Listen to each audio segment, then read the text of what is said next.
नमस्कार दोस्तों, आप सभी का स्वागत है आपके अपने YouTube channel smart study point पे। तो जैसा कि हमने वादा किया था कि सब्जेक्ट वाइज जो है आपका समाप्त करा दिया जाएगा। जैसा कि हमने कहा था कि पहले हिस्ट्री का, फिर ज्योग्राफी का, फिर सिविक्स का, फिर जो संविधान से संबंधित जितने भी प्रश्न पूछे गए हैं, तो हर टॉपिक वाइज यहाँ पे सब्जेक्ट वाइज आपको बताया जाएगा। ठीक है, 250 से 300 प्रश्न हैं जिसको आपको देखना है। ठीक है, संविधान संबंधित है। इसके बाद आपको कोई भी वीडियो या फिर कोई भी किताब उठाने की ज़रूरत नहीं है, इसके अंतर्गत ही आएंगे। ठीक है, तो ये आपका कंप्लीट होता है। अगर आपको कोई भी क्वेरी हो तो डेफिनेटली आप हमसे इंस्टाग्राम से जुड़ सकते हैं और मैसेजेस कर सकते हैं, तो वहाँ पे आपको रिप्लाई जरूर दिया जाएगा।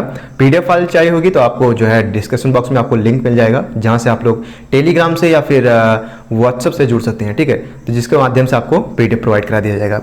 चलिए देखते हैं आज का प्रश्न हमारा है कि वस्तुनिष्ठ प्रश्न देख लेते हैं कि जो कि इतिहास से संबंधित प्रश्न है।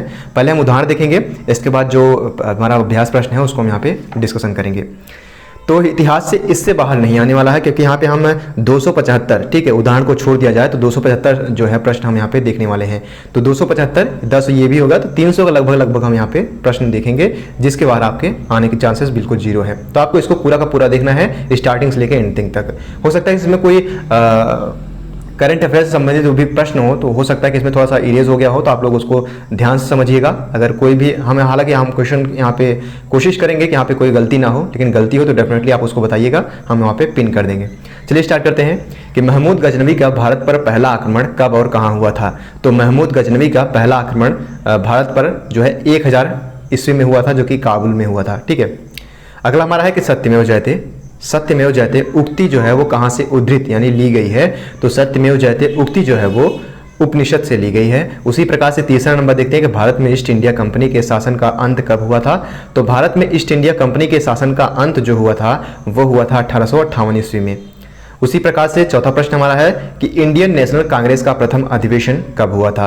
तो इंडियन नेशनल कांग्रेस का प्रथम अधिवेशन 1885 में यानी 1885 में इंडियन नेशनल कांग्रेस का प्रथम अधिवेशन हुआ था। पांचवा नंबर क्वेश्चन है हमारा कि अखिल भारतीय कांग्रेस कमेटी ने भारत छोड़ो आंदोलन प्रारंभ करने हेतु प्रस्ताव कब पारित किया था। तो अखिल भारतीय कांग्रेस कमेटी ने भारत छोड़ो आंदोलन प्रारंभ करने हेतु प्रस्ताव 8 अगस्त 1942 को पारित किया था। महात्मा गांधी ने भारतीय राष्ट्रीय कांग्रेस के किस अधिवेशन की अध्यक्षता की थी। तो वो बेलगांव अधिवेशन जो कि 1924 में हुआ था उसकी अध्यक्षता की थी। सातवां नंबर प्रश्न हमारा है कि सुभाष चंद्र बोस ने आज़ाद हिंद फौज की प्रभार कब संभाला था। आज़ाद हिंद फौज का जो है स्थापना कब हुई थी, ये इंपॉर्टेंट है क्योंकि ये पूछा जा चुका है। ये आपको कमेंट बॉक्स में बताना है। तो डेफिनेटली आप लोग वो चीज़ें जो मैं पूछता हूँ उसको आप पॉज कीजिए, फिर कमेंट कीजिए, फिर वीडियो ऑन कीजिए, क्योंकि मैं क्या करूँगा उसको पिन करूँगा, मैं स्वयं उसको रिप्लाई भी करूँगा। इसके बाद उसका जो है स्क्रीनशॉट लेके हम यहाँ पे एक स्पेशल जो है थीम चला रहे हैं, जिसके माध्यम से आपका कमेंट भी वहाँ पर जोड़ा जाएगा। तो आप लोग जितना हो सके एक्टिविटीज़ में दिखाइए।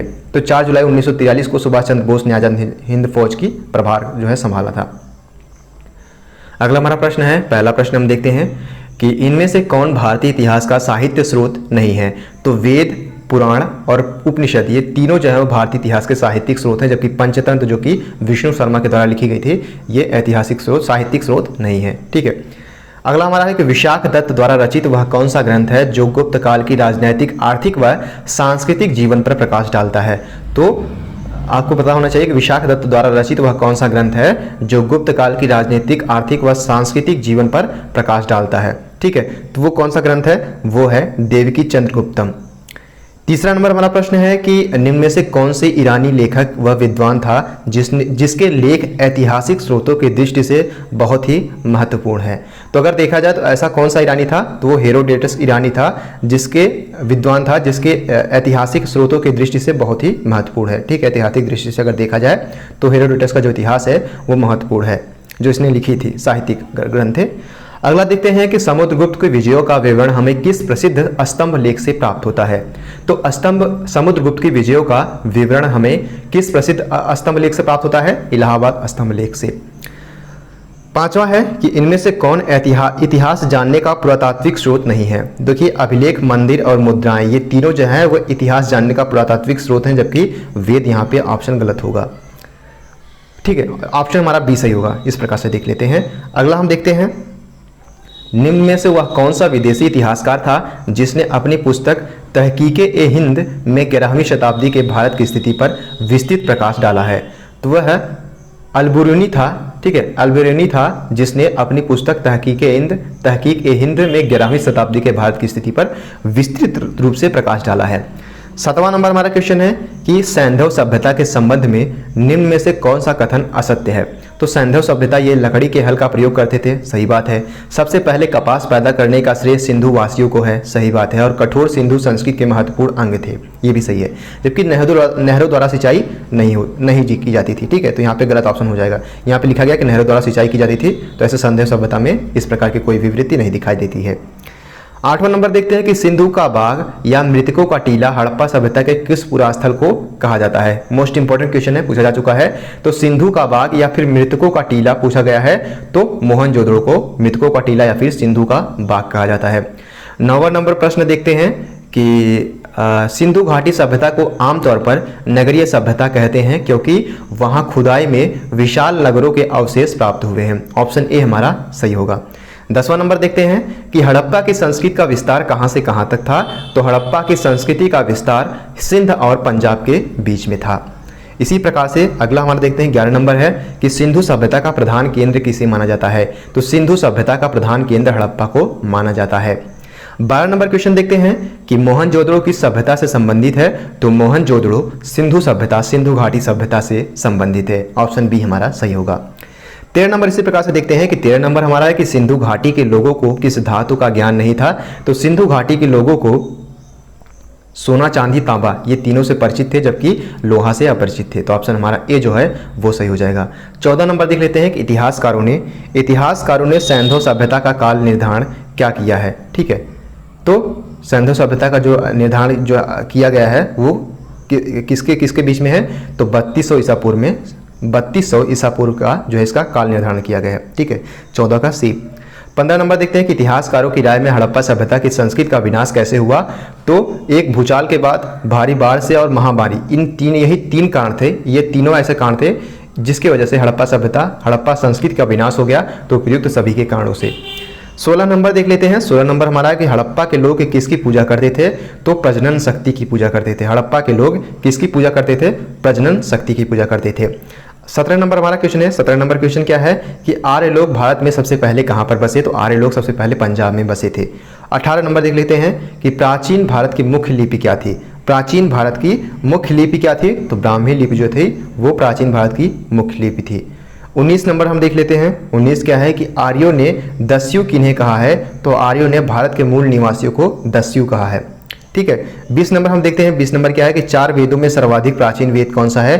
तो 4 वेदों में सर्वाधिक प्राचीन वेद जो है वो ऋग्वेद है। ऑप्शन ए हमारा सही हो जाएगा। 21 नंबर देख लेते हैं। 21 नंबर हमारा क्या है। 21 नंबर हमारा है कि आर्य लोग निम्नलिखित में से किस देवता की पूजा करते थे। तो वर्षा के देवता इंद्र की पूजा करते थे। आर्य लोग जो थे वो वर्षा के देवता इंद्र की पूजा करते थे। वहीं 22 नंबर बात करते हैं।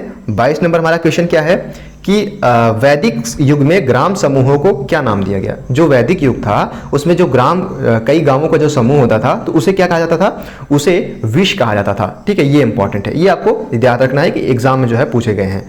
23 नंबर अपना देख लेते हैं। 23 नंबर क्या है हमारा कि ऋग्वैदिक काल में विनिमय के माध्यम के रूप में किसका प्रयोग किया जाता था। तो ऋग्वैदिक काल में पूछा गया है, तो इस वजह से आपको ध्यान रखना है कि ऋग्वैदिक काल में विनिमय के माध्यम के रूप में गाय का प्रयोग किया जाता था। ठीक है, 24 नंबर देख लेते हैं। हालांकि यहाँ पे देख लीजिएगा गाय होता है फिर अनाज। ठीक है, इसको आप थोड़ा सा एक बार कंफर्म कर लीजिएगा, फिर बताइएगा कमेंट बॉक्स में। 23 नंबर का आंसर आपको कमेंट बॉक्स में पिन करना है। ठीक है, 24 नंबर देख लेते हैं। 24 नंबर क्या है यानी 24 नंबर क्या है कि वैदिक युगीन सामाजिक जीवन में कुल वर्ण एवं आश्रमों की संख्या कितनी थी। तो 4। 25 नंबर क्वेश्चन हमारा है कि वैदिक काल में मनुस्मृति के अनुसार विवाह के कितने प्रकार थे। ठीक है, 25 नंबर क्या देखा गया है कि वैदिक काल में मनुस्मृति के अनुसार विवाह के कितने प्रकार थे। तो 8 प्रकार थे। महात्मा बुद्ध का जन्म कब हुआ था। महात्मा बुद्ध का जन्म हालांकि पूछा गया है कई बार, तो 563 ईसा पूर्व में आपको इस बात से संबंधित रट लेना है। जो मैं इंपॉर्टेंट बता रहा हूं उसको तो आपको विशेष तौर पर रट ही लेना है। 27 नंबर है महात्मा बुद्ध का जन्म किस स्थान पर हुआ था। तो लुम्बिनी में हुआ था। लुम्बिनी किस प्रदेश में पड़ता था उस समय, ये आपको बताना है। 28 नंबर देख लेते हैं। 28 नंबर हमारा क्या है कि महात्मा बुद्ध ने अपना पहला उपदेश यानी धर्म चक्र प्रवर्तन जिसे कहते हैं कहाँ दिया था। तो महात्मा बुद्ध ने अपना पहला उपदेश कहाँ पर दिया था। तो महात्मा बुद्ध ने वैशाली में दिया था। ऑप्शन ए हमारा सही हो जाएगा। ठीक है, 29 नंबर देख लेते हैं कि गौतम बुद्ध की माँ का क्या नाम था। ठीक है, गौतम बुद्ध की माँ का क्या नाम था। तो 29 नंबर का ऑप्शन बी हमारा सही हो जाएगा, महामाया था। ठीक है, इसी प्रकार से प्रथम बौद्ध, 30 नंबर हमारा है कि प्रथम बौद्ध सम्मेलन कहाँ आयोजित हुआ था, तो राजगृह में आयोजित किया गया था। अगला हमारा है कि महात्मा बुद्ध किस जाति के थे। 31 नंबर हमारा है कि महात्मा बुद्ध किस जाति के थे, तो शाक्य के थे। ठीक है, 32 नंबर देख लेते हैं। 32 नंबर क्या है कि महात्मा बुद्ध ने जिस मार्ग पर चलने का उपदेश दिया था उसे क्या कहते हैं, अष्टांगिक मार्ग कहते हैं। ठीक है, महात्मा बुद्ध ने जिस मार्ग पर चलने का उपदेश दिया था उसे अष्टांगिक मार्ग कहते हैं। 33 देख लेते हैं, यानी 33 नंबर क्वेश्चन क्या है हमारा। 33 नंबर है कि जैन धर्म के अंतिम तीर्थकर कौन थे। मोस्ट इंपॉर्टेंट है क्योंकि पूछा गया है, तो जैन धर्म के अंतिम तीर्थकर महावीर स्वामी थे। ठीक है, अगला हमारा 34 नंबर है। 34 नंबर हमारा क्या है कि त्रिरत्न नामक उपदेश को देने वाले कौन थे, तो वर्धमान महावीर जो थे वो त्रिरत्न नामक उपदेश को देने वाले व्यक्ति थे। तो त्रिरत्न कौन कौन से थे ये आपको कमेंट बॉक्स में बताना है। मैं आशा करता हूँ कि आपको डेफिनेटली जरूर बताएंगे। 35 नंबर है कि वर्धमान महावीर का देहावसान कहाँ पे होता है, यानी उनकी मृत्यु कहाँ पे हुई थी, तो पावापुरी में। ऑप्शन सी हमारा सही होगा। इसी प्रकार से 36 नंबर देख लेते हैं। 36 नंबर हमारा क्या है कि वर्धमान महावीर का जन्म किस सदी में हुआ था, तो ईसा पूर्व 6ठी सदी में हुआ था। वर्धमान महावीर का जन्म 6ठी ईसा पूर्व में, ईसा पूर्व 6ठी शताब्दी में हुआ था। ठीक है, 37 नंबर की बात करते हैं कि जैन धर्म निम्नलिखित में से कौन सी शिक्षा देता है, तो सम्यक ज्ञान, सम्यक आचरण, सम्यक क्रिया एवं जीव हत्या का निषेध, उपयुक्त सभी जो है वो जैन धर्म निम्नलिखित में से शिक्षा देता है। ठीक है, ये चीजें थी। 38 नंबर देखते हैं। 38 नंबर हमारा क्या है कि जैन धर्म के संस्थापक महावीर स्वामी किस जाति के थे, तो ज्ञातिक क्षत्रिय थे। ठीक है, जैन धर्म के जो संस्थापक महावीर स्वामी था, हालांकि अभी इस प्रकार के प्रश्न नहीं पूछे गए हैं। 39 नंबर देख लेते हैं। 39 नंबर हमारा क्या है कि 6ठी शताब्दी ईसा पूर्व के किस महाजनपद की राजधानी का नाम महाभारत एवं पुराणों में मालिनी मिलता है, तो वो अंग थी। ठीक है, ऑप्शन डी हमारा सही हो जाएगा। इसी प्रकार से 40 नंबर देख लेते हैं। 40 नंबर हमारा क्या है कि निम्नलिखित में से कौन सा बुद्ध साहित्यिक नहीं है। बुद्ध साहित्य नहीं है तो वह है उपनिषद, जबकि जातक, पिटक, निकाय ये तीनों क्या है, बौद्ध साहित्य है, जबकि उपनिषद ये बौद्ध साहित्य नहीं है। 41 नंबर बात कर लेते हैं। 41 नंबर क्या है हमारा, 41 है कि अभिधर्मकोश पुस्तक लेखक कौन है। अभिधर्मकोश पुस्तक का लेखक कौन है, तो वसुबंधु है। ठीक है, 42 नंबर क्या है हमारा। 42 नंबर हमारा है कि चंद्रगुप्त मौर्य राज्य सिंहासन पर बैठने की तिथि क्या है। 332 ईसा पूर्व में चंद्रगुप्त मौर्य ने राज्य सिंहासन पर बैठे थे। ठीक है, 43 नंबर हमारा है कि सिकंदर ने भारत पर किस सन में आक्रमण किया था, तो 326 ईसा पूर्व में सिकंदर ने भारत पर आक्रमण किया था। 44 नंबर बात करते हैं कि अपने पिता फिलिप की मृत्यु के पश्चात सिकंदर कहाँ का राजा बना था, तो अपने पिता फिलिप की मृत्यु के बाद सिकंदर जो था वो मैसेडोनिया, ठीक है, मैसिडोनिया का जो है सिकंदर बना था, राजा बना था। 45 नंबर हमारा है। 45 नंबर हमारा है कि चरक संहिता किसके समय की रचना है, तो कनिष्क की। ठीक है, ये इंपॉर्टेंट है, ये मोस्ट इंपॉर्टेंट है, आपको रट लेना है कि 45 का ए जो है वो मोस्ट इंपॉर्टेंट है। अगला है कि चाणक्य किसका प्रधानमंत्री है। मोस्ट इंपॉर्टेंट ये भी है, तो चाणक्य जो था वो चंद्रगुप्त का जो है वो प्रधानमंत्री था। ठीक है, 47 नंबर देख लेते हैं। 47 नंबर क्या है कि अंतिम नंद शासक कौन था जिसे चंद्रगुप्त मौर्य ने पराजित किया था। मोस्ट इंपॉर्टेंट है, ये पूछा गया है 3 साल लगातार। तो अंतिम नंद शासक वो घनानंद था जिसने चंद्रगुप्त मौर्य को पराजित किया था। ठीक है, जो इंपॉर्टेंट है उसको मैं बताता चल रहा हूं, उसको आपको रट लेना है। 48 नंबर है। 48 नंबर है कि सम्राट अशोक ने किस धर्म का राजाश्रय प्रदान किया था, तो बौद्ध धर्म को। ठीक है, सम्राट अशोक ने इसका दक्षिण तरफ जो है अपने पुत्री को जो है बेटे और पुत्री को भेज करके इसका प्रचार प्रसार भी अन्य देशों में किया था। तो सम्राट अशोक ने किस धर्म को राजाश्रय प्रदान किया था, तो बौद्ध धर्म को। वही 49 की बात करते हैं। 49 क्या है हमारा कि कलिंग के युद्ध में विजयी होने के पश्चात सम्राट अशोक ने कलिंग को मौर्य साम्राज्य का एक भाग बना लिया था। ठीक है, नंदवंश का शासन कहाँ था, तो नंदवंश का संस्थापक कौन था, इस प्रकार के प्रश्न पूछे गए हैं, तो एक बार आप लोग देख लीजिएगा, कमेंट बॉक्स में जरूर बताइएगा। ठीक है, ये पूछा गया था, इसमें इस वजह से मैं बता रहा हूँ। तो 50 का ए हमारा जो है, 50 का ए हमारा सही होगा, यानी मगध। नंदवंश का शासन कहाँ था, तो मगध में था। अगला हमारा है 51 नंबर देख लेते हैं। 51 क्या है कि मौर्य वंश की स्थापना किसने की थी, तो चंद्रगुप्त मौर्य ने मौर्य वंश की स्थापना की थी। मोस्ट इंपॉर्टेंट थिंग है। ठीक है, आपको रट लेना है, संस्थापक तो आपको रट ही लेना है। 51 नंबर है, माफ कीजिएगा 52 नंबर है कि चंद्रगुप्त मौर्य को किसने प्रशिक्षण दिया था, तो कौटिल्य ने प्रशिक्षण दिया था। ठीक है, अगला है 53 नंबर देख लेते हैं। 53 नंबर क्या है हमारा, यूनानी ग्रंथों में चंद्रगुप्त मौर्य को किस नाम से संबोधित किया गया है, तो यूनानी ग्रंथों में चंद्रगुप्त मौर्य को सेंड्रोकोट्स नाम से संबोधित किया गया है। 54 नंबर देख लेते हैं कि अशोक द्वारा प्रचारित बौद्ध धर्म कहाँ प्रचारित नहीं हुआ है। तो जापान, सुमात्रा और श्रीलंका, इन तीनों में जो है अशोक ने बौद्ध धर्म का प्रचार किया, जबकि ब्रिटेन में नहीं किया था। ठीक है, वो यूरोपीय देश था, वो लंबा भी था, इस वजह से ये रीजन था। 55 नंबर देख लेते हैं। 55 नंबर क्या हमारा कि अशोक द्वारा निर्मित सांची के स्तूप का आकार किस वंश के शासकों के दुगुना करवाया गया था। तो अशोक द्वारा निर्मित सांची का जो स्तूप था उसका आकार जो है वो शुंग वंशों के शासकों के द्वारा शासकों का दोगुना करवाया गया था। ठीक है, 56 नंबर देख लेते हैं। 56 नंबर देख लेते हैं कि अशोक की कलिंग विजय का उल्लेख मिलता है 13वें अभिलेख में। ठीक है, मेगास्थनीज कौन था। 57 नंबर हमारा है कि मेगास्थनीज कौन था। तो सेल्यूकस का राजदूत जो था वो मेगास्थनीज था। 58 नंबर देख लेते हैं। 58 नंबर क्या है कि सम्राट अशोक ने कलिंग पर कब विजय प्राप्त की थी। 261 ईसा पूर्व में सम्राट अशोक ने कलिंग पर विजय प्राप्त की थी। 59 नंबर बात कर लेते हैं। 59 नंबर बात कर लेते हैं। तो 59 क्या है कि अशोक के शिलालेखों में किस भाषा का प्रयोग किया गया है। तो पाली भाषा का। मोस्ट इंपॉर्टेंट थिंग है क्योंकि ये भी पूछे गए एग्जाम में। 60 नंबर देख लेते हैं। यानी 60 नंबर की अशोक द्वारा निर्मित वह स्तंभ लेख जिसके निचले भाग पर मयूर का चिन्ह अंकित है कहाँ पर प्राप्त हुआ है।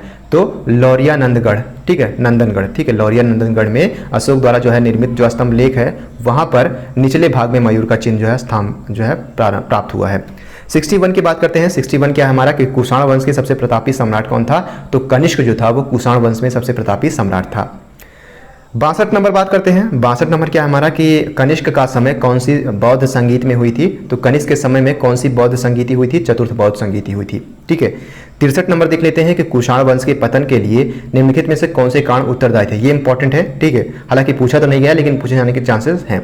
तो संयुक्त शासन के कारण कुषाणों की शक्ति का विभाजन जो है हो गया था। तो कुषाण वंश के पतन के लिए जो है निम्नलिखित में से कौन सा कारण है। तो संयुक्त शासन के कारण जो है वो कुषाणों की जो शक्ति का विभाजन हो गया था।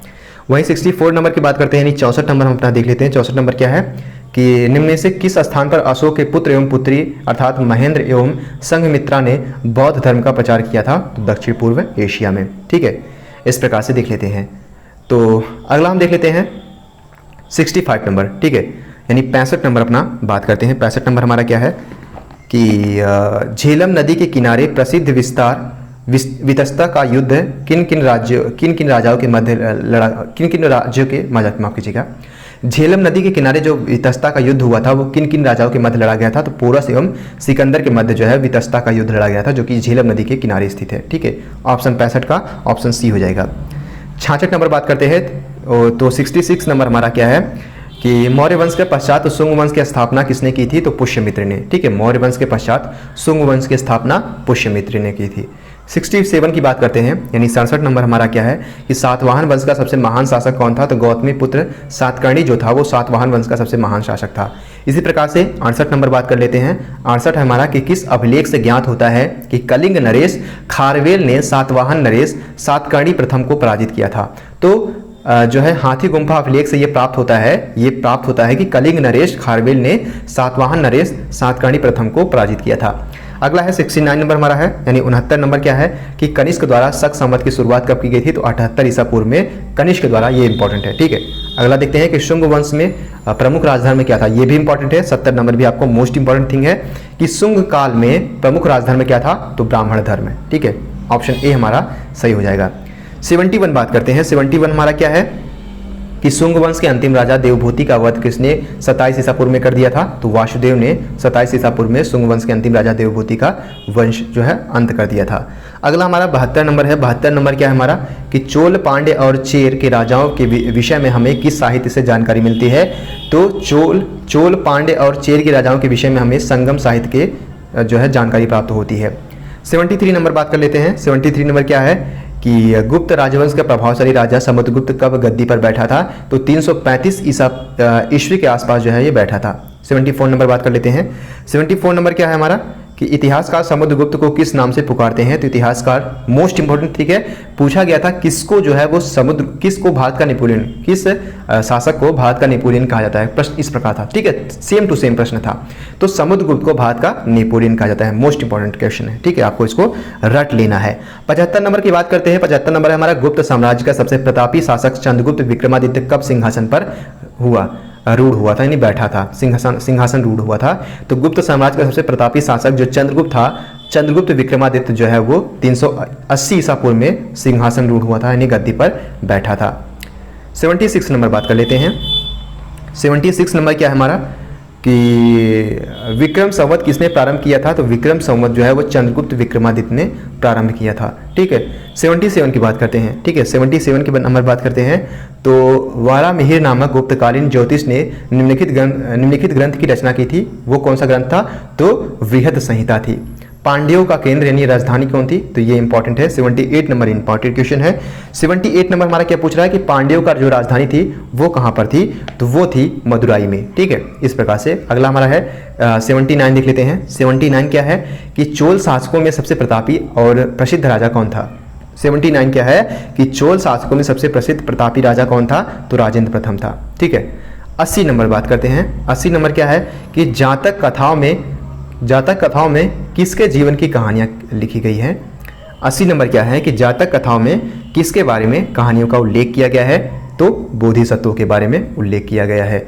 अब 81 नंबर भी मोस्ट इंपॉर्टेंट है। ठीक है, जो 81 नंबर है वो भी मोस्ट इंपॉर्टेंट है कि एलिफेंटा की गुफाएं जो है वो किस राज्य में स्थित है? तो महाराष्ट्र में स्थित है। ठीक है, अगला हमारा एक वेनसांग थे। वेनसांग कौन थे ये आपको बताना है। ठीक है, 82 नंबर देखते हैं। 82 नंबर क्या है कि वेनसांग कौन था? वो चीन के बौद्ध धर्मी तीर्थयात्री थे। ठीक है, अगला हमारा 83 नंबर है।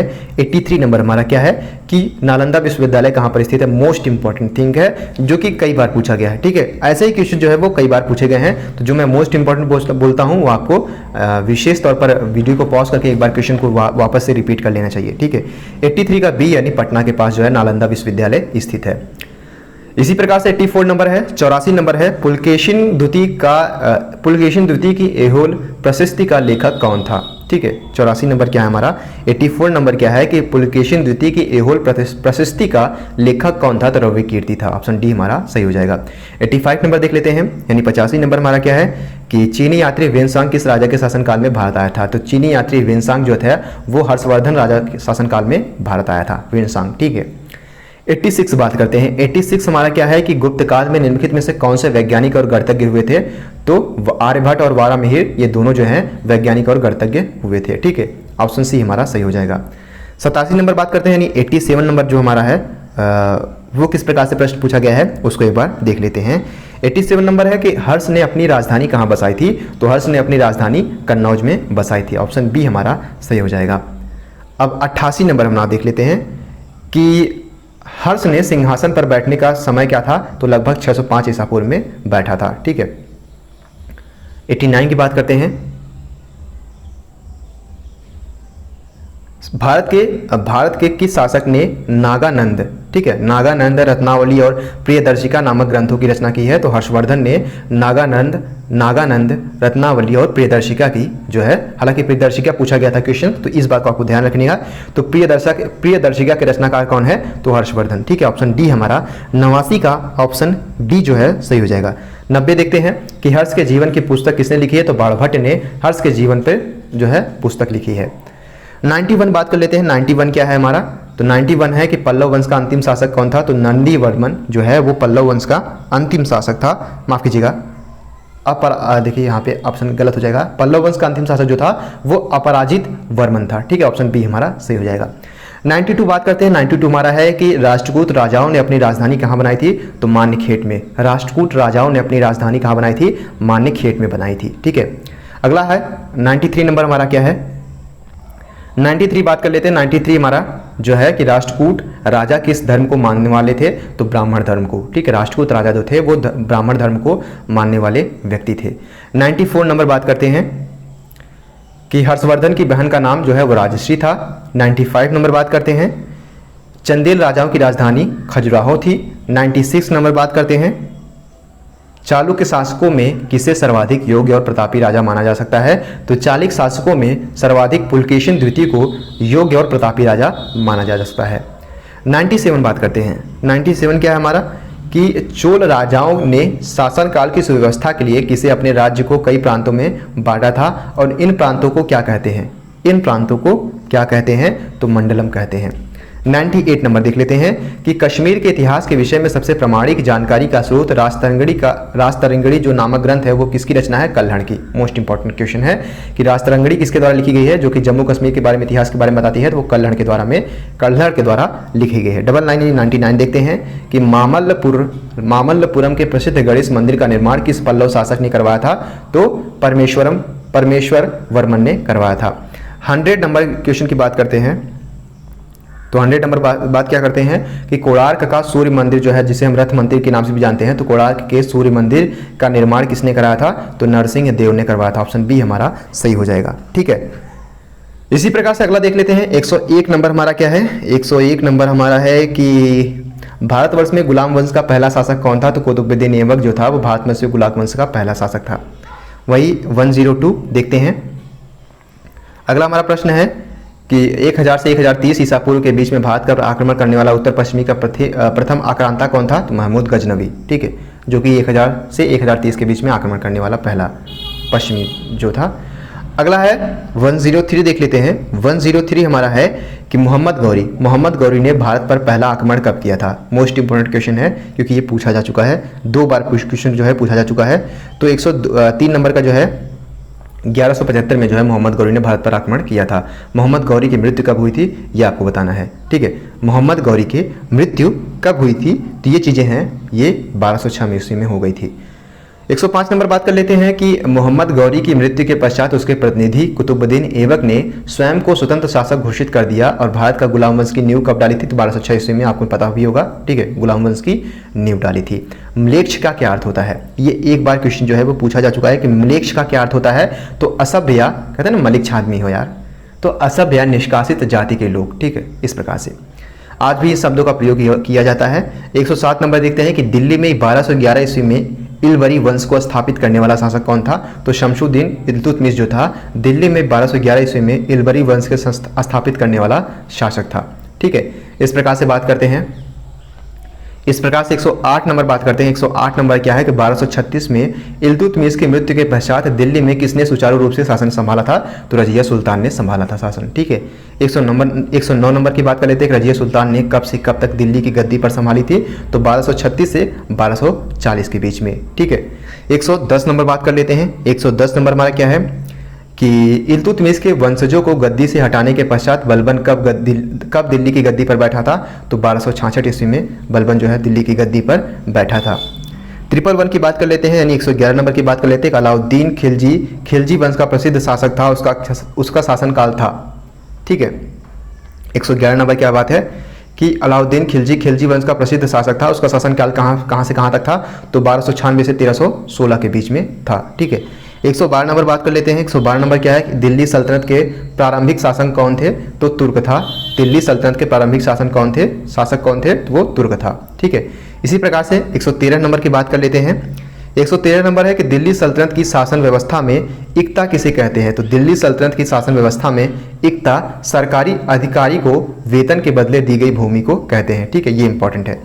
अगला हमारा 114 नंबर है। 114 नंबर हम बात कर लेते हैं। 114 नंबर का 1320 ईस्वी में दिल्ली के गयासुद्दीन ने जिस वंश की स्थापना की थी उसका नाम क्या था? तो 1320 में दिल्ली में गयासुद्दीन ने तुगलक वंश की स्थापना की थी। ठीक है, इस प्रकार से हमारा 115 नंबर क्वेश्चन है कि दिल्ली से हटाकर दिल्ली से हटाकर देवगिरी अर्थात दौलताबाद को राजधानी बनाने वाला पहला सुल्तान कौन था? तो मोहम्मद बिन तुगलक ने दिल्ली से हटाकर देवगिरी यानी दौलताबाद राजधानी बनाने वाला सुल्तान था मोहम्मद बिन तुगलक। 115 का सी जो है वो सही होगा।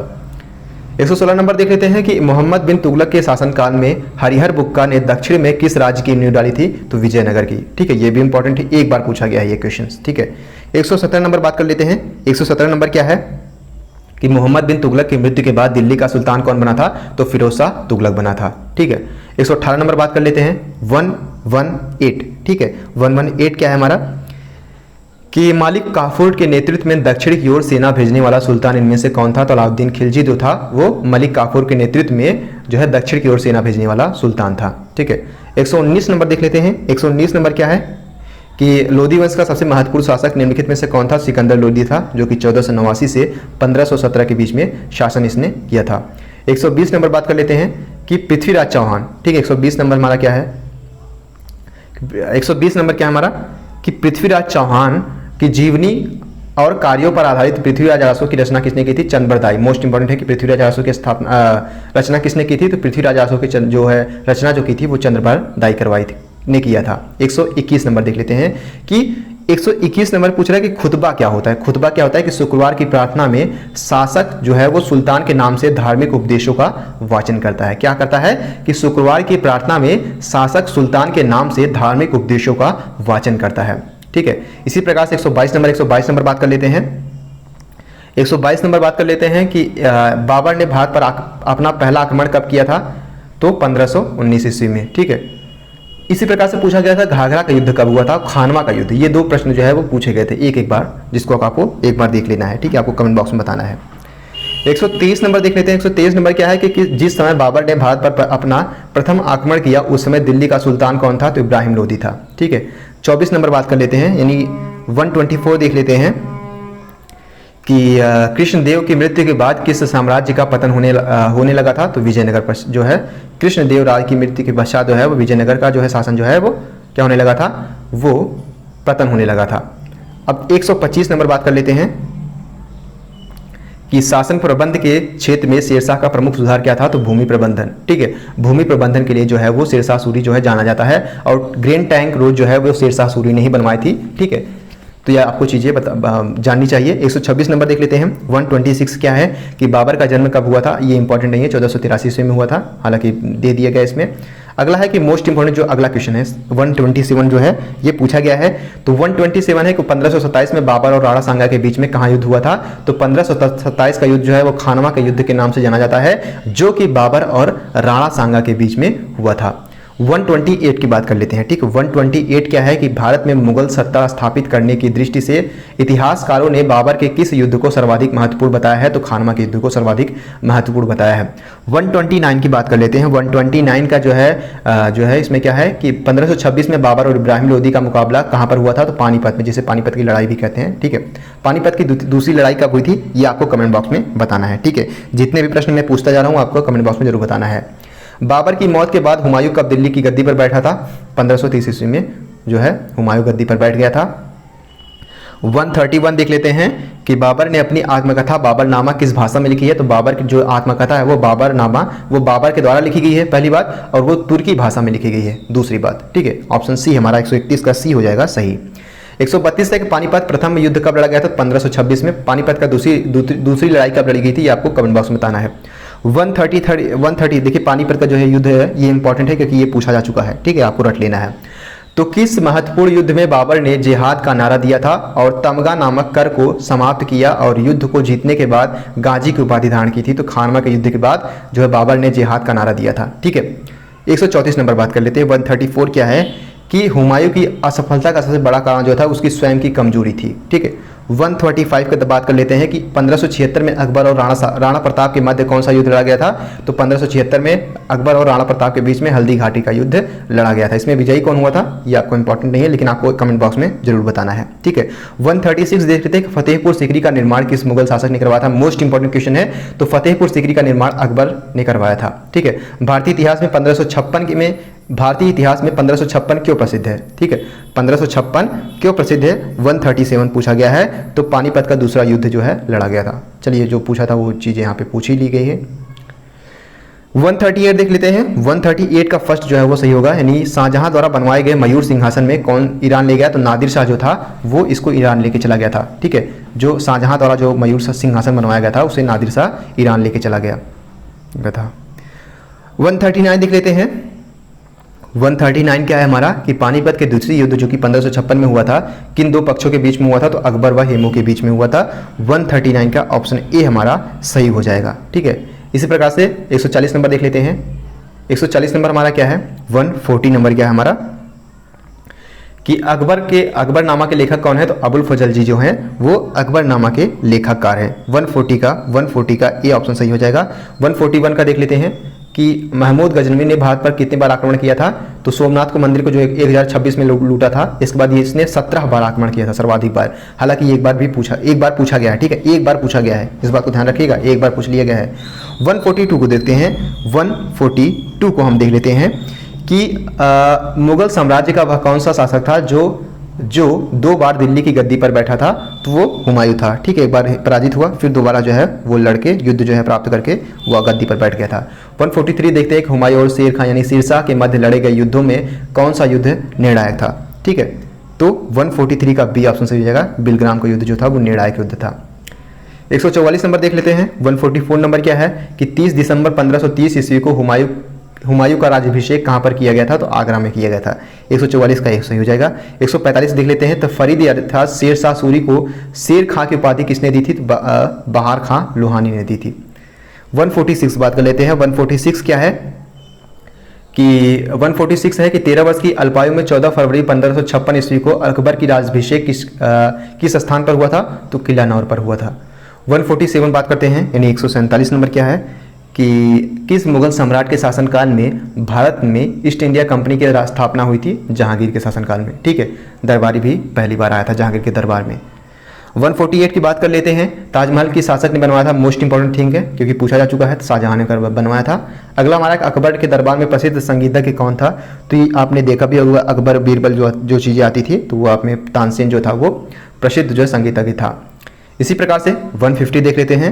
150 क्या है कि दिल्ली के सिंहासन पर बैठने वाली प्रथम मुस्लिम महिला कौन थी, रजिया बेगम। ये पूछा जा चुका है, 120 सही हो जाएगा। ठीक है, इसको आपको रट लेना है।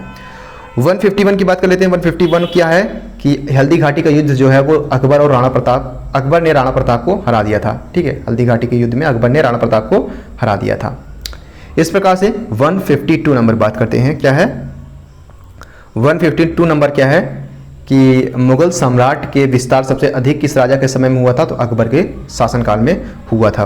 153 क्या है कि चित्तौड़ की कीर्ति स्तंभ किसने बनवाया था, तो राणा कुंभा ने बनवाया था। 154 जो नंबर है 154 है कि सर टॉमस रो भारत के किस शासनकाल में आया था, तो जहांगीर के शासनकाल में आया था। 155 देख लेते हैं। 155 क्या है कि शेरशाह की कब्र कहाँ पर बनी है, तो सासाराम में। ये एक बार पूछा जा चुका है। ठीक है, 156 की बात करते हैं। 156 की बात करते हैं, तो अकबर ने जोधाबाई को महारानी का पद दिया था, वह कहाँ की राजकुमारी थी, तो आमेर की राजकुमारी थी। 157 की बात करते हैं, तो किस मुसलमान बादशाह के राजपूतों से अत्यंत मधुर संबंध थे, तो वे थे अकबर से। ठीक है, दीन इलाही क्या थी, ये इंपॉर्टेंट है। दीन इलाही क्या थी, तो ये अकबर द्वारा बनवाया गया एक धर्म था। ठीक है, ऑप्शन डी हमारा सही हो जाएगा। 159 की बात कर लेते हैं। 159 क्या है कि फतेहपुर सीकरी में किस सूफी संत का मजार अकबर द्वारा बनवाया गया था, तो सलीम चिश्ती के द्वारा। जजिया कर लगता था। 160 नंबर देख लेते हैं कि जजिया कर किस पर लगता है, तो 160 नंबर क्या है हमारा, तो जजिया कर किस पे लगता था, तो गैर मुस्लिमों पर लगता था। ठीक है, ये इंपॉर्टेंट है। 161 देख लेते हैं। 161 क्या है कि चांद बीबी कहाँ की शासिका थी, अहमदनगर की थी। 162 देख लेते हैं कि अकबर के शासनकाल में मीर बख्शी किसे कहते हैं, तो सैन्य दल के सेनापति को मीर बख्शी कहा जाता था अकबर के दरबार में। ठीक है, 163 बात कर लेते हैं। 163 क्या है कि किस मुगल बादशाह ने हिंदुओं पर लगने वाले जजिया कर को समाप्त कर दिया, अकबर ने समाप्त कर दिया था। 164 की बात किया जाए तो किस मुगल बादशाह ने शासनकाल को स्वर्ण युग की संज्ञा दी गई है, तो शाहजहां के जो शासनकाल था उसे स्वर्ण युग की संज्ञा दी गई है। 165 बात कर लेते हैं। 165 क्या है हमारा कि अकबर का जामा मस्जिद का निर्माण किसने करवाया था, शाहजहां ने करवाया था। ठीक है, 56 की बात कर लेते हैं। 166 की बात कर लेते हैं, माफ कीजिएगा 166 नंबर की बात कर लेते हैं कि किस मुगल सम्राट ने न्याय की जंजीर लगवाई थी, जहांगीर ने। ठीक है, अब 167 नंबर बात कर लेते हैं कि अकबर द्वारा बसाया गया सबसे महत्वपूर्ण नगर कौन सा था, फतेहपुर सीकरी। ये आपको इंपॉर्टेंट है, इसी वजह से आपको रट लेना है। ठीक है, अगला हमारा क्वेश्चन है कि मराठा राज्य की स्थापना किसने की थी, शिवाजी ने की थी। ठीक है, अगला हमारा प्रश्न है कि अष्टप्रधान का क्या अर्थ होता है, तो 8 मंत्रियों की एक परिषद जो मराठा शासकों के सलाहकार के रूप में कार्य करते थे। ठीक है, 170 बात कर लेते हैं, यानी 170 नंबर हमारा है कि मराठों के ज़माने में चौथ कहते थे एक कर को। ठीक है, चौथ जो होता था वो उसको एक कर को रूप में कहा जाता था। 171 क्या है कि शिवाजी ने औरंगजेब के किस सेनापति के साथ संधि की थी, तो जय सिंह के साथ में संधि की थी। 172 देख लेते हैं। 172 क्या है कि मराठा काल में सरदेश मुखी क्या था। ठीक है, 172 है कि मराठा काल में सरदेश मुखी एक कर था। और 73 बात कर लेते हैं। ठीक है, 73 क्या है कि शिवाजी का छत्रपति के रूप में राज्याभिषेक कब हुआ था, तो 16 जून 1674 को राज्याभिषेक हुआ था। ठीक है, इसी प्रकार से अगला हम बात कर लेते हैं 174।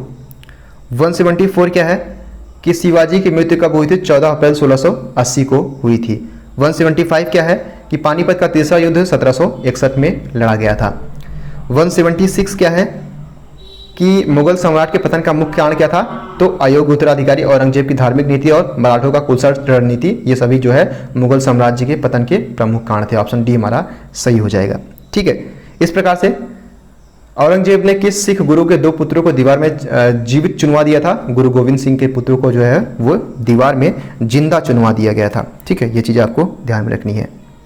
177 का बी ऑप्शन सही हो जाएगा। 178 नंबर देखते हैं कि नादिर शाह ने किसके राज्यकाल में भारत पर आक्रमण किया था, तो मोहम्मद शाह के शासनकाल में जो है आक्रमण किया था। 179 देख लेते हैं। 179 क्या है कि हरि गुरु गोविंद सिंह की मृत्यु के पश्चात सिखों का नेतृत्व संभाला बंदा बैरागी ने। ठीक है, 180 नंबर बात करते हैं। 180 है कि निम्नलिखित में से वॉरेन हेस्टिंग के शासनकाल की कौन सी महत्वपूर्ण घटना थी, तो रोहिल्लों के खिलाफ युद्ध। 181 देख लेते हैं। 181 क्या है हमारा कि भारत में अंग्रेजों और फ्रांसीसियों के बीच पहली लड़ाई जो है 1744 से 1748 के बीच लड़ी गई थी। इस प्रकार से अगला हमारा जो क्वेश्चन है कि लॉर्ड वेलेजली शासनकाल में घटी महत्वपूर्ण घटना कौन सी, टीपू सुल्तान की हार एवं मृत्यु। गुरु गोविंद सिंह की मृत्यु कब हुई थी, गुरु गोविंद सिंह की जो मृत्यु हुई थी वो हुई थी 1708 ईस्वी में। इसी प्रकार से अगला प्रश्न हमारा है, माफ कीजिएगा, अगला हमने कौन सा देखा था, 183 देखा था। तो 84 देखते हैं। 84 क्या हमारा कि 1857 के विद्रोह में कानपुर के विद्रोहियों को नेतृत्व किसने किया था, तो नाना साहब ने किया था। ठीक है, माफ़ कीजिएगा, यहाँ पे हमने गलत बोल दिया आई थिंक। ठीक है, देखिए यहाँ पे सही बोला था हमने। 1857 के विद्रोह में कानपुर के विद्रोहियों का नेतृत्व किसने किया था, तो नाना साहब ने किया था। वहीं 204 नंबर की बात कर लेते हैं। तो देखिए निम्नलिखित में से कौन से वे कारण थे जिसके कारण भारतीय सैनिकों में असंतोष पैदा हुआ और जिससे भड़क कर 1857 के विद्रोह का जो है वो रूप ले लिया गया था, तो नई राइफल कारतूसों में गाय एवं सुअरों के चर्बी का जो है लगा होता था, जिसका कारण जो है ये विद्रोह हो गया था। 205 नंबर बात कर लेते हैं। 205 नंबर क्या है हमारा कि 1857 की क्रांति के नेता अंतिम बादशाह बहादुर शाह को गिरफ्तार कहाँ निर्वासित कर दिया गया था, तो रंगून में।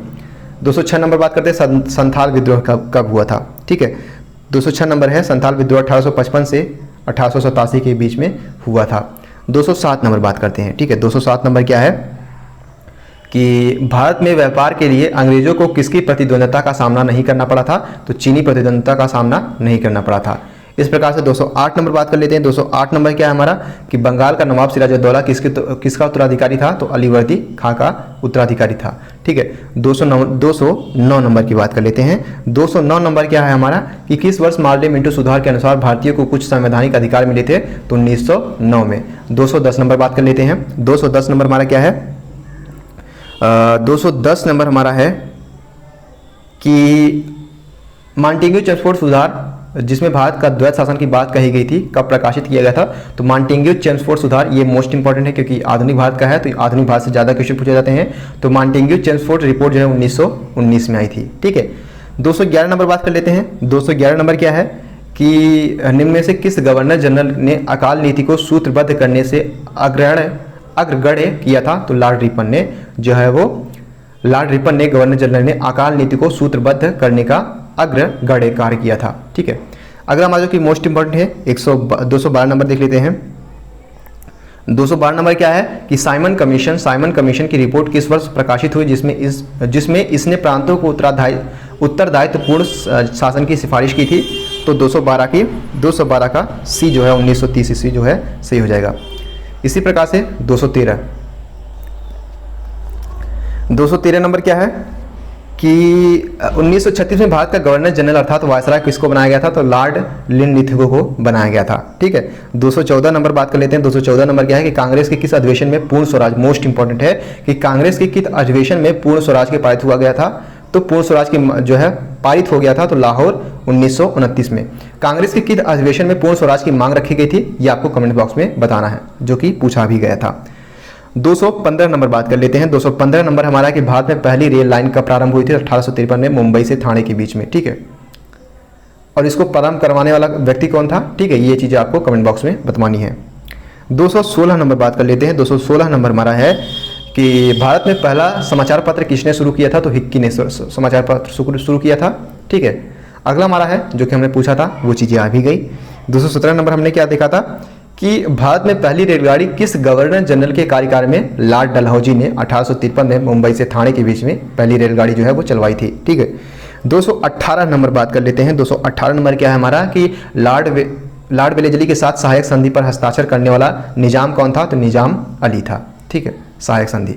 219 की बात कर लेते हैं। 219 नंबर हमारा क्या है, 219 से कि भारतीय पुनर्जागरण का पिता किसे माना जाता है, तो राजा राम मोहन राय को, ठीक है। मोस्ट इंपॉर्टेंट है कि भारतीय पुनर्जागरण का पिता किसे माना जाता है, तो राजा राम मोहन राय को।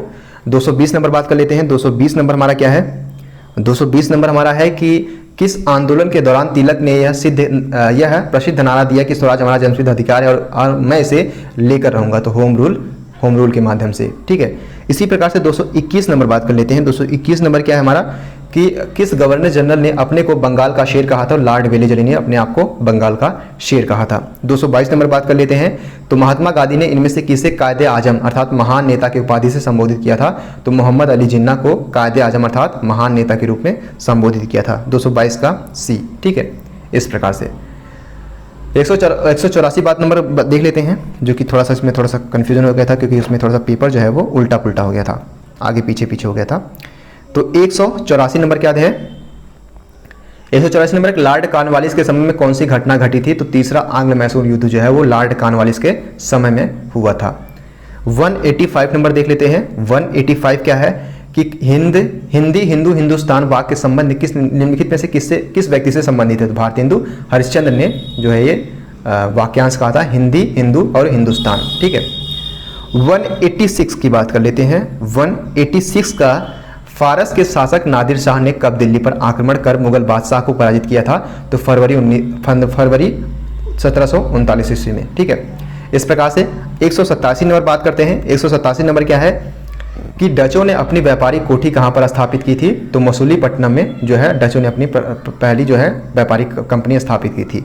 188 नंबर देख लेते हैं। ईस्ट इंडिया कंपनी ने इंग्लैंड की महारानी एलिजाबेथ प्रथम से व्यापार करने का आज्ञा पत्र जो है कब प्राप्त किया था, तो दिसंबर 1600 ईस्वी में ईस्ट इंडिया कंपनी ने इंग्लैंड की महारानी एलिजाबेथ से प्रथम व्यापार करने की आज्ञा पत्र जो है वो प्राप्त कर लिया था। 189 देख लेते हैं। 189 क्या है हमारा कि प्रथम अंग्रेज मैसूर युद्ध पश्चात अंग्रेज कंपनी और हैदर अली के बीच संधि कब हुई थी, तो 1769 में। 189 का सी। 190 की बात कर लेते हैं। टीपू सुल्तान की मृत्यु श्रीरंगपट्टनम में अंग्रेजों से लड़ते हुए कब हुई थी, तो 1799 में, मई 1799 में। अगला हमारा है कि अगला जो कि इंपॉर्टेंट है, रेगुलेटिंग एक्ट कब आया था, ये आपको कमेंट बॉक्स में बताना है क्योंकि ये पूछा जा चुका है, ठीक है। ये आपको कमेंट बॉक्स में बताना है। 191 देखते हैं। 191 क्या है कि रेगुलेटिंग एक्ट के प्रावधानों के तहत कलकत्ता में एक सुप्रीम कोर्ट की स्थापना 1774 में की गई थी, ठीक है। मैंने हिंट दे दिया है, आपको कमेंट बॉक्स में बताना है कब आया था। 192 नंबर देख लेते हैं। 192 देख लेते हैं। 192 क्या है कि भारत का प्रथम विश्वविद्यालय कलकत्ता का कहाँ पर कब खुला था, तो 1857 में खुला था। 193 की बात कर लेते हैं। 193 क्या है कि राजा राम मोहन राय और लॉर्ड विलियम बेंटिंग के प्रयत्नों से 4 दिसंबर 1829 को अत्यंत महत्वपूर्ण कानून बना था, जिसे हम सती प्रथा पर रोक लगा दी गई थी और इसे दंडनीय अपराध घोषित कर दिया गया था। तो 193 का डी सही हो जाएगा, ठीक है। इसी प्रकार से 194 बात करते हैं कि 18वीं सदी में बंगाल में एक भयंकर अकाल पड़ा था, जिससे वहां की आबादी 1/3 घट गई थी। यह अकाल 1770 में पड़ा था। 1770 में बंगाल में यह अकाल पड़ा था। 195 की बात कर लेते हैं। 195 क्या है कि राजा राम मोहन राय ने 1829 में किस संगठन की स्थापना की थी, तो ब्रह्म समाज की स्थापना की थी। 196 की बात कर लेते हैं कि ब्रह्म समाज में नवीन जीवन का संचार करने का श्रेय है, तो देवेंद्र नाथ ठाकुर को है, ठीक है। अगला हमारा है 197 की बात कर लेते हैं। 197 जो है विधवा विवाह संबंधी कानून पारित करने वाला किस भारतीय ने अग्रणी भूमिका का निर्वाह किया था, तो ईश्वर चंद्र विद्यासागर ने किया था। 198 देख लेते हैं, ठीक है। 198 क्या है 198 है कि थियोसॉफिकल सोसाइटी की सफलता सबसे महत्वपूर्ण योगदान किसका था, तो श्रीमती एनी बेसेंट का जो है महत्वपूर्ण योगदान था। किसमें? थियोसॉफिकल सोसाइटी की सफलता में सबसे महत्वपूर्ण योगदान किसका था? श्रीमती एनी बेसेंट का था। ठीक है, 198 198 का ऑप्शन सी सही हो जाएगा। 199 देखते हैं। 199 हमारा क्या है कि भारतीय समाज में किस पक्ष के संबंध में राजा राम मोहन राय और विलियम बेंटिंक दोनों के विचार एक थे, तो सती प्रथा को रोकना, सुधार हेतु लड़ने के लिए संगठित आंदोलन चलाना और लोगों को पाश्चात्य शिक्षा की उपयोगिता समझाना। तो ये सभी जो है विचार जो है दोनों में मिलते थे। कौन कौन में? तो राजा राम मोहन राय और विलियम बेंटिंक के जो विचार थे वे मिलते थे। 200 नंबर बात कर लेते हैं। 200 नंबर हमारा प्रश्न है कि मराठों और अहमद शाह अब्दाली के मध्य लड़े गए पानीपत के तृतीय युद्ध में के समय जो है पेशवा कौन था? तो बाजीराव जो है पेशवा थे, बाजीराव की तलवार। 201 नंबर देख लेते हैं। 201 नंबर हमारा क्या है कि भारत के राजाओं में असंतोष उत्पन्न करने वाले निम्नलिखित में से कौन से कांड थे? तो उपयुक्त सभी कांड थे। ब्रिटिश में नए राज्यों को जीतने की नीति और विलय की नीति और सहायक संधियां, ये तीनों जो कांड थे ये भारत में राजाओं के असंतोष उत्पन्न करने वाले कांड थे। ठीक है, 202 नंबर बात कर लेते हैं। 202 नंबर हमारा क्या है कि 1857 के सिपाहियों ने मेरठ छावनी में विद्रोह किस दिन करा था? 10 मई में किया था, 10 मई 1857 को। इसी प्रकार से हमारा 223 नंबर हमारा बात करते हैं। 223 नंबर क्या है हमारा कि आज़ाद हिंद फौज की प्रथम डिवीजन का गठन 1 सितंबर 1942 को किया गया था। सुभाष चंद्र बोस ने इसकी बागडोर कब अपने हाथों में संभाली थी? 223 नंबर ऑप्शन ए यानी 4 जुलाई 1943 को अपने हाथ में जो है बागडोर संभाल ली थी। 224 नंबर का बात करते हैं, यानी 224 की बात करते हैं तो भारतीय राष्ट्रीय कांग्रेस का प्रथम संस्थापक कौन था? तो एहो ह्यूम। मोस्ट इंपॉर्टेंट क्वेश्चन है, ठीक है, कई बार पूछा गया है, रट लेना है आपको। 225 नंबर बात करते हैं। 225 नंबर हमारा क्या है कि भारतीय राष्ट्रीय कांग्रेस का प्रथम अध्यक्ष कौन था? मोस्ट इंपॉर्टेंट WC बनर्जी थे। ठीक है, 226 नंबर बात करते हैं। 226 नंबर बात करते हैं तो भारत का प्रथम वायसराय कौन था? तो लॉर्ड कैनिंग था। मोस्ट इंपॉर्टेंट है। इसमें एक बार ये भी पूछा गया था स्वतंत्र भारत का प्रथम वायसराय कौन था? तो ये आपको कमेंट बॉक्स में बताना है। ठीक है, श्री राजगोपालाचारी थे। चलिए बता भी दे रहा हूँ क्योंकि पूछा गया था इसमें, इस वजह से। ठीक है, आपको ये चीज़ें याद कर लेनी है। 227 नंबर देख लेते हैं। 227 नंबर क्या है हमारा कि गुरु नानक का जन्म जो है 1469 में हुआ था। प्लासी का युद्ध 1757 में हुआ था। बक्सर के युद्ध 1764 में हुआ था। बक्सर के युद्ध 1764 में हुआ था। मुस्लिम लीग की स्थापना, ये भी इंपॉर्टेंट है कि 229 नंबर क्या है हमारा कि मुस्लिम लीग की स्थापना जो हुई थी वो 1906 में हुई थी। जलियांवाला बाग हत्याकांड, ये पूछा गया है क्वेश्चन। तो देखिए 230 नंबर हमारा क्या है कि जलियांवाला बाग हत्याकांड कब हुआ था? तो 1919 में हुआ था, ये आपको रट लेना है। इसी प्रकार से 231 नंबर देख लेते हैं। 231 नंबर क्या है हमारा कि सुभाष चंद्र बोस जो कि 31 अक्टूबर 1943 को सिंगापुर में अस्थायी सरकार की स्थापना सुभाष चंद्र बोस के द्वारा की गई थी। मोस्ट इंपॉर्टेंट अगला जो क्वेश्चन है 232 को आपको रट लेना है, जुबान पे रखना है। ठीक है, जो कि आया था बार बार। 232 का जो है आर्य समाज की संस्थापना जो है स्वामी दयानंद सरस्वती ने किया था। ठीक है, भारत और पाकिस्तान के ताशकंद के समझौता कब हुआ था? भारत और पाकिस्तान का ताशकंद का समझौता कब हुआ था ये बताना है आपको। तो 233 नंबर जो है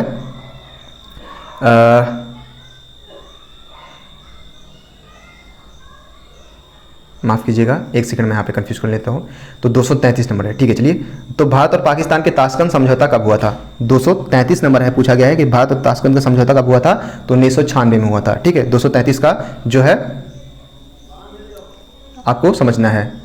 तो देखते हैं 233 नंबर देखते हैं कि भारत और पाकिस्तान में ताशकंद समझौता जो 1966 में हुआ था। बंगाल का अकाल किस सन में पड़ा था? बंगाल में अकाल जो है वो किस सन में पड़ा था? तो ये मोस्ट इंपॉर्टेंट क्वेश्चन है क्योंकि ये पूछा भी जा चुका है एक बार। तो 1770 में जो है बंगाल में अकाल पड़ा था। ठीक है, अब अगला देख लेते हैं। 235 दो नंबर हमारा है कि भारत में कैबिनेट मिशन किस सन में आया था? तो 1946 में, जो कि मोस्ट इंपॉर्टेंट है, आपको रट लेना है।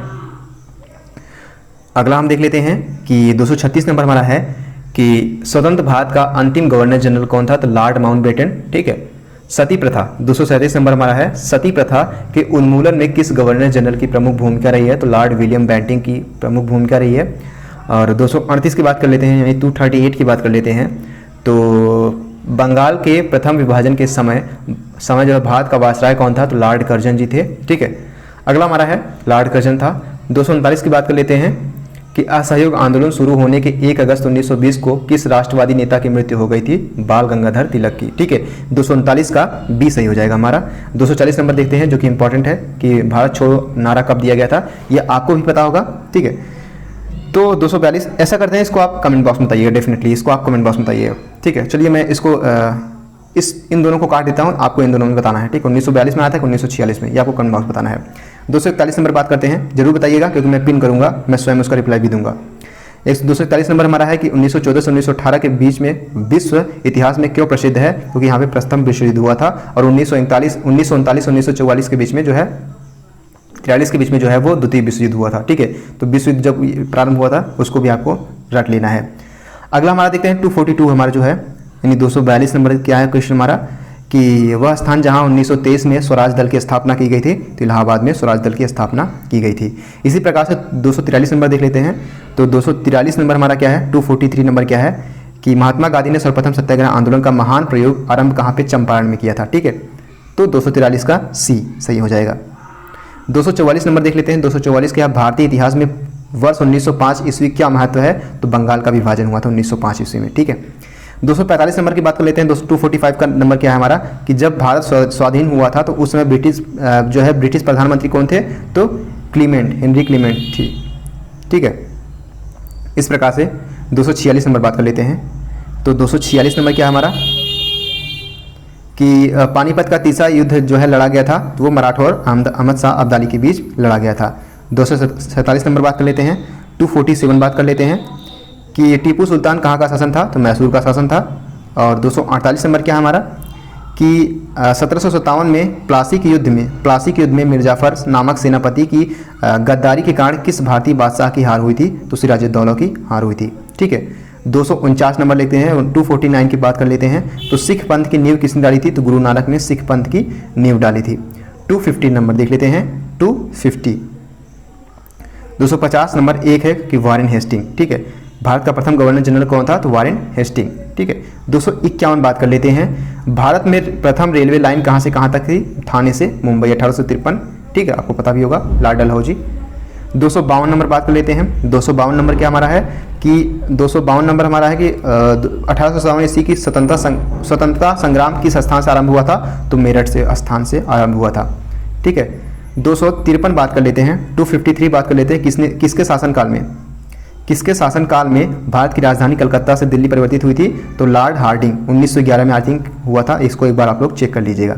254 नंबर देख लेते हैं। 254 नंबर क्या है हमारा, कि जलियांवाला बाग हत्याकांड की फायरिंग के आदेश किसने दिया था, तो जनरल डायर ने दिया था। ठीक है, 255 नंबर बात कर लेते हैं, यानी 255 नंबर देख लेते हैं कि भारत में प्रांतीय स्वायत्तता कब लागू की गई थी, 1937 में भारत में प्रांतीय स्वायत्तता लागू कर दी गई थी। ठीक है, 255 का सी,